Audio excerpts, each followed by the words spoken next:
fantastic, absolute legends, all of you. I don't know if you can see what I can see, but it's fantastic looking out. And you can see those Union Jacks and those George Crosses. God bless them. Now, before I say anything else, it's just, there will be people in this crowd today with buckets collecting on the behalf of a gorgeous, beautiful little 2-year-old girl called Amelia May Davis.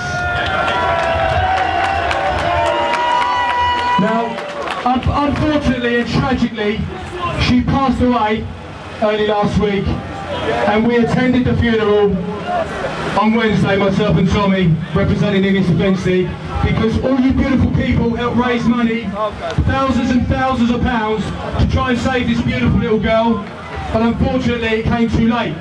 But not because of us, not because of lack of trying or effort from decent human beings like you, myself and Tommy, who put in all the hard work in, their family, their uncles are serving soldier. They ran 250 miles in 5 days. An amazing feat. They tried everything they could to raise the money. They wrote to every politician, of every person in Westminster, their MPs, and they never even got a response back. They just don't care. Now this beautiful girl, I'm just going to hold this up here. This beautiful, beautiful little girl, this baby. Look how gorgeous she is. Look how gorgeous she is. How gorgeous she was. Now that could be your daughter, my daughter, Tommy's daughter. It could be David Cameron's daughter. But the difference is, if it was your daughter, or if it was my daughter, she would have got the, she didn't get the help. But if it was David Cameron's daughter, or one of the MPs or politicians in Westminster, one of the 650 jellyfish for backbone cowards that we have representing us, do you think that that little girl, their child, would have been allowed to pass away as she tragically did so? Not because she couldn't make it, because they couldn't get money. This beautiful child died. Our government has blood on their hands. Number 10 Downing Street has blood on its hands. Never mind the wars. These are our children on British soil that are being allowed to die because they're telling us there isn't the money in the NHS to save them. Take that. Now, this sickens me as I know it sickens you. Now we met the family, they're beautiful, her mother and father. It was heartbreaking at the funeral to see that little 2-foot white coffin in a horse-drawn glass carriage. It was absolutely heartbreaking. It was extremely emotional for myself, that's all I can say. But this is happening all over this country. Our children are being allowed to die because of money, because we're talking about money, a measly £250,000, which would have saved her life, sending her to America or Australia to get treatment that had an 83% success rate. But she didn't get it because they said their money is not in the NHS. Why do you think the money is no longer in the NHS? Because there's only 60 million people live in this country, and yet there's 85 million people registered on the NHS. Who are the other 25 million? Foreigners, immigrants, illegals. I'm not saying that we shouldn't care about children across the world, that we shouldn't try and save children, but let's get our own house in order before we start playing God with other people's kids.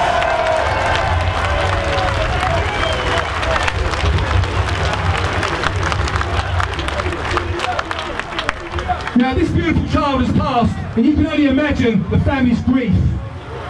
What's £250,000 when they've just given Pakistan £600 million to spend on bombs and guns? And half of that money will be filtered down the line, somewhere along the line, into Al-Qaeda's hands, the Taliban's hands, to be buying bombs and bullets to kill our own soldiers. It will find its way across the Pakistan border into Afghanistan, into Iraq, and it will kill our troops. That's the bottom line. This is shameful, disgraceful behaviour, and I'm standing here along with yourselves, and I'm condemning the British government, and I'm condemning David Cameron for allowing this tragedy to happen.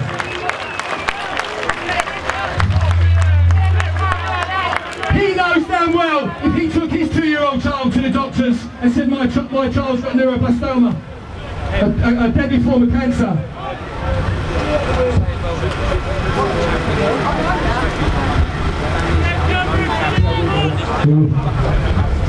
So do you think the doctor would have turned around to David Cameron or Nick Clegg and said, sorry Mr Cameron, sorry Mr Clegg, your 2-year-old child is going to have to die. Go home and spend the next 6 months with the best time possible because we haven't got 250,000 poxy quid. It would never happen. But that's because they look down our nose, their nose at us, because we're just working class. Well, we may be the working class, but we are the majority and we are the backbone of this nation. And we as a people push you in behind that black door, and we as a people can remove you just as quickly by the ballot box. And that's what I suggest we do, folks. Don't ever vote Conservative or Labour. There is a sickness that runs through our government, through Westminster. And it's the worst form of sickness. It's called cowardice. Every politician in Westminster is afflicted with it.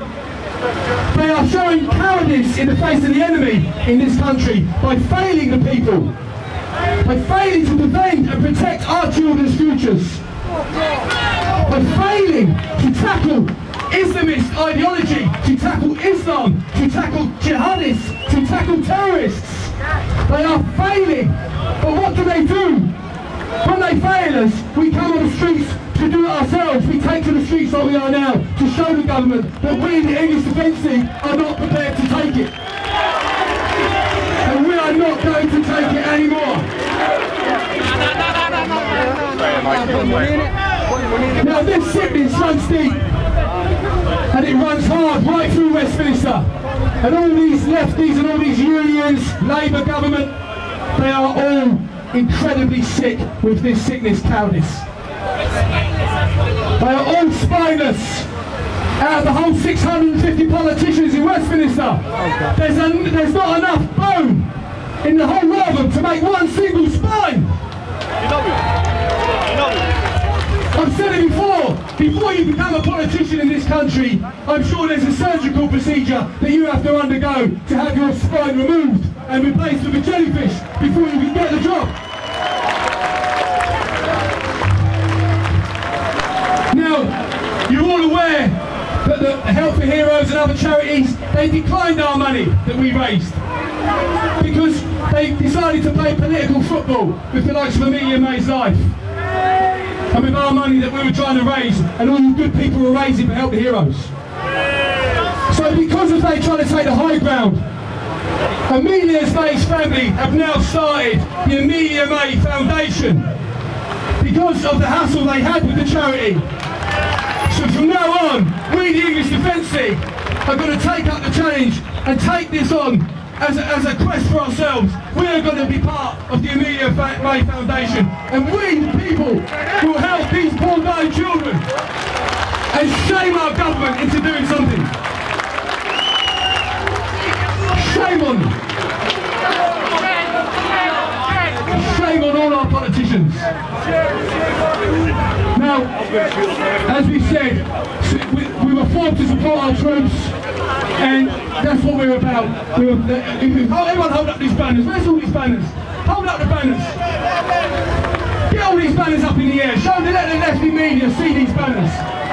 Let the media see these banners and what they say. Al-Qaeda alive and well in Birmingham. Patriotism is not racism. Denying your race is treason.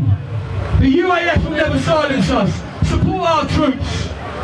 The Riyadh Jihad flag of war. The police are allowing them to carry that and to burn our flags. Inciting racial hatred and hate crime. How come it's being allowed? They're just scum and we won't let them. And together we have formed the English Defence League, which has become a global movement. Global! We are a household name. They can never, ever, ever stop us now. And they'll never stop us. Now, as I said, we were formed for supporting the troops. Now, I just want to share something with you folks. Now, bear with me. Unzip that. Now, there was always a lot of talk about myself and Tommy, about our heritage, the fact that we're from this descent, that descent, Irish descent, Scottish descent. Well, we are the English Defence League, but we are still Great Britain. We've got the Welsh Defence League here today. We've got the Scottish Defence League here today. SDL boys and girls, absolutely fantastic, love them to bits. We've got an Irish Defence League. We've got the Welsh lads and lasses. We are still the Union. Although we are England and we love the George Cross, we still love that Union Jack because together we are strong. And the only way they will ever defeat us is if we let them divide us.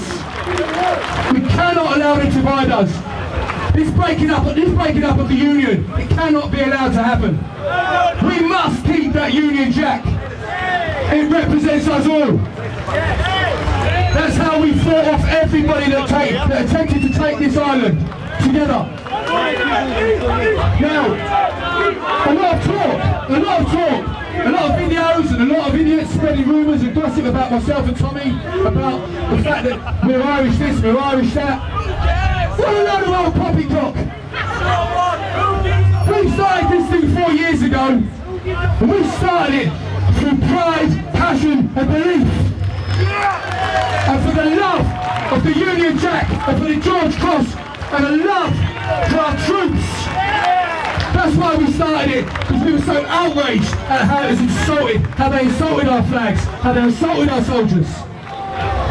And there's been a lot of talk about ourselves. And I just want to show you something. This is my most prized possession. And I've shared this with you. I didn't have to, but I'm going to.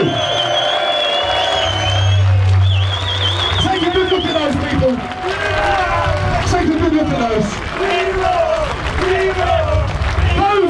Those are my grandfather's medals fighting for the British Army.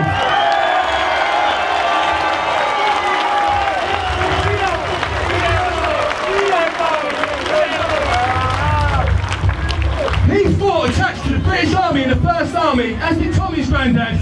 My grandfather won these 5 medals. He fought from 1939 to 1945. He only had 2 leaves during those whole 6 years, and he was a sergeant. He didn't take those leaves. He gave them to 2 younger men under his command who had family. And he allowed them to go home and see their family. And he stayed and he fought on every single continent. Every single continent. And he took human life. He spilled blood for this land, for this British, for this shores, for this England, for Britain, for that Union Jack. For that Union Jack. He took human life against the Nazis. And he was bloody good at it as well. And these are my most prized possessions. I didn't have to bring them, but I just wanted to. Okay, Tommy's grandfather, in the same breath, there is a French medal given out by the French forces, and only 6 men in the world have ever received the medal because it's for extremely brave conduct in the line of fire in battle. Winston Churchill won one, Teddy Roosevelt won one for the American president, and Tommy's grandfather.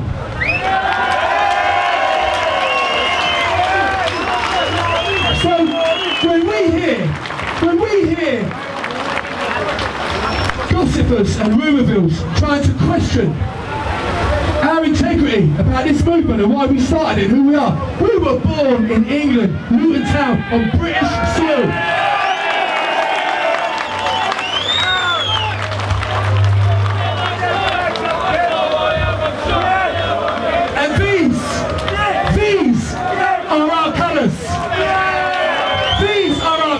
And these colours will never ever run.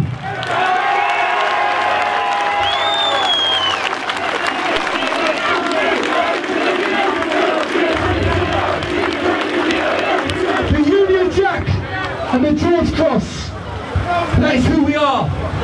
That's our very substance. That's who we are. That explains our existence or our history. And they will never run. These are the only flags that we will raise. But one flag that we are not prepared to raise, and we will never raise in 10 lifetimes, and we'll die before we do it, is the white flag of surrender.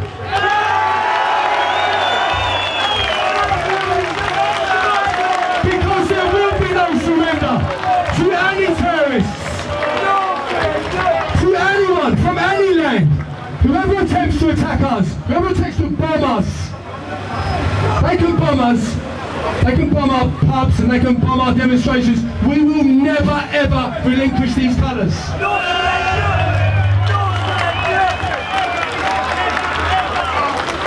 Millions, hundreds of thousands, millions of human beings died in the defence of these colours. Defending democracy, freedom of speech, and yet every day our politicians are eroding our freedom of speech, eroding democracy, and trying to replace it with an Islamic, jihadist, Islamist ideology that is completely alien to this land. And we will not allow it. We don't want it, we don't need it. It's not wanted. Keep it in your third world, backward countries that want Sharia, then you can take your Sharia and you can shove it. And when I think about the Sharia and what the brave men and women done to protect these flags, to defend freedom and democracy, there's one thing that springs into mind when I think about anybody that wishes to attempt to relinquish those flags from us, and that's, it's a bit of a Winston Churchill moment. It's a case of one of those.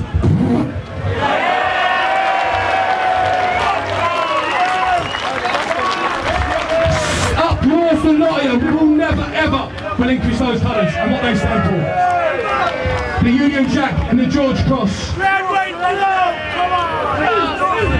So that being said, the support of our troops, the way our soldiers are now coming home, back to Britain, after tours of duty in Afghanistan, and being disrespected. Not allowed into bars, not allowed into restaurants, not allowed into co-ops, because they're wearing a uniform that was okay to go 6,000 miles away and risk their life for. But when they come back home, some idiot on a checkout refuses to serve the soldier because he's in uniform, or some idiot behind a bar. This is the state of play that we are at. This is the state of affairs that are in this nation. We are not prepared to accept that. And we're here today to tell our government, you better clamp down on this. You better start putting it out there. You better start enshrining the military covenant into law. If somebody burns that Union Jack, if somebody burns that George Cross, if somebody insults our soldiers on a homecoming parade, then it's off to jail. You go. It needs to be made law to make it illegal for anyone to disrespect our troops on return home after serving their country. It's outrageous and it's sickening, and we're not prepared to take it. And we support our troops. I have plenty of friends in the armed forces, in all different regiments. Don't you believe the media? Our armed forces support us, and we support our armed forces. Because the military covenant was between the people and the armed forces. If they go away and fight to protect our shores and protect our children, protect our lives, when they come back wounded or served, then they will be looked after and they will be revered. And I for one am only too happy to put any ex-serviceman or serving serviceman up on a pedestal. They deserve to be put on a pedestal. They're out there dying in the heat. IEDs coming back with no limbs, with no sight, horrific injuries that the media are not allowing you to see. You're only being allowed to see what the British Bias Corporation, the BBC, want you to see. It's all sanitised. So until they start treating our troops with the respect that they deserve, then the English Defence League will carry on. We will stand up against Islamism. We will stand up against Islam. We will stand up against our politicians, and we will tell them, no, we will not take it anymore. We've got support all over the world, chaps, boys and girls. We've got support from all four corners of this world. The English Defence League is in every single country on the planet. It's in Australia, it's in Serbia, it's in Russia, it's in New Zealand, it's in America, it's in South America, it's in Thailand. We have a Thailand division. We have a Thailand Defence League. We have a French Defence League, Swedish Defence League, Dutch Defence League, Danish Defence League, Finnish Defence League, Norwegian Defence League. It's all over the world, folks, and it's all down to you. Putting feet on the street, putting the effort in, being prepared. Like Tommy said, you're being demonised, you're being brutalised for being members of the English Defence League. Listen, we are speaking the truth. And if idiots decide to label you racists and Nazis for speaking the truth, for being English Defence League, for saying what is true, then just ignore them, because they're just idiots. And God knows we've got our share of idiots. 650 in Westminster. And a couple of prize clown idiots in number 10, David Cameron and Nick Clegg. Two spoiled, wet-nosed puppet schoolboys that haven't got a clue what real life is about. They've never lost a wink of sleep worrying about paying a bill or what they're going to get the kids for Christmas. When was the last time David Cameron or Nick Clegg opened up the cupboard and it was there? They don't even know what a kitchen cupboard looks like.